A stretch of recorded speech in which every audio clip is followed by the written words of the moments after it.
கிறிஸ்துவுக்கு எனக்கு அன்பானவர்களே, ஆண்டுடைய திருப்பெயரிலே உங்களை வாழ்த்தி ஆசீர்வதிக்கிறேன். இந்த புதிய நாளின் நன்மைகளை மேன்மைகளை தேவன் கொடுத்து நம்மை தாங்குவாராக. தியானத்திற்காக ஒரு வசனத்தை உங்களுக்கு முன்பாக வைக்கிறேன். அது 1 தீமோத்தேயு 6ஆம் அதிகாரம் 17வது வசனம்.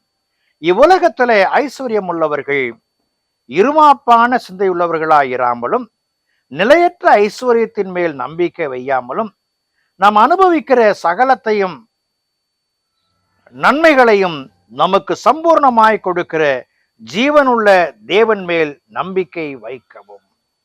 அன்புக்குரியவர்களே, செல்வந்தர்களாய் வாழ்கிற மக்கள் அந்த செல்வத்தின் அருமையை அறிந்திருக்க வேண்டும், அல்லது இறைவன் மேல் வைத்திருக்கிற விசுவாசத்தை அறிந்திருக்க வேண்டும். Secret of faith, secret of faith, விசுவாசத்தின் ரகசியம். அதைத்தான் இங்கே இவர் சொல்லுகிறார். என் வாழ்க்கையிலே எனக்கு விசுவாசம் இருக்கிறது என்று சொன்னால், என்னிடத்துல இருக்கிற ஆஸ்திகள் இட்ஸ் அ டேஞ்சர்.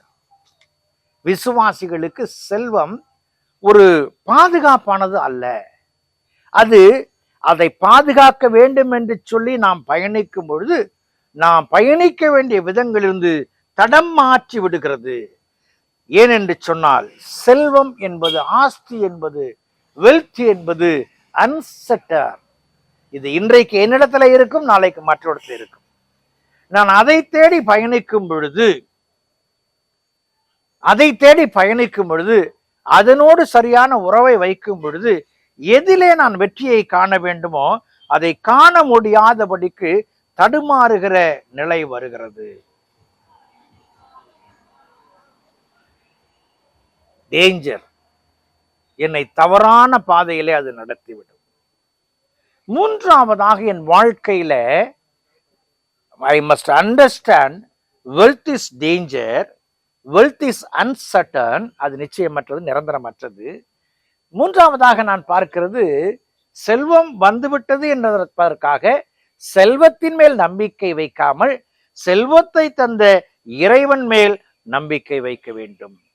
செல்வத்தை தந்த இறைவன் மேல் நம்பிக்கை வைக்க வேண்டும். இறைவன் செல்வத்தை காட்டிலும் உயர்ந்தவர். எப்பொழுது எனக்கு செல்வம் வேண்டுமோ, எப்பொழுது என் தேவை சந்திக்கப்பட வேண்டுமோ, அப்பொழுது அதை சந்திப்பதிலே அவர் அர்த்தமுள்ளவராக, வெற்றி சிறந்தவராக, வாழ்வளிக்கிறவராக அவர் காணப்படுகிறார். பாருங்கள், வேதம் சொல்லுகிறது, நமக்கு சம்பூர்ணமாய் கொடுக்கிற ஜீவனுள்ள தேவன் மேல் நம்பிக்கை வைக்கவும். சாலமன் கேட்டான் ஞானத்தை. ஆண்டவர் ஞானத்தை மட்டுமல்ல, செல்வத்தையும் அவனுக்கு கொடுத்தார்.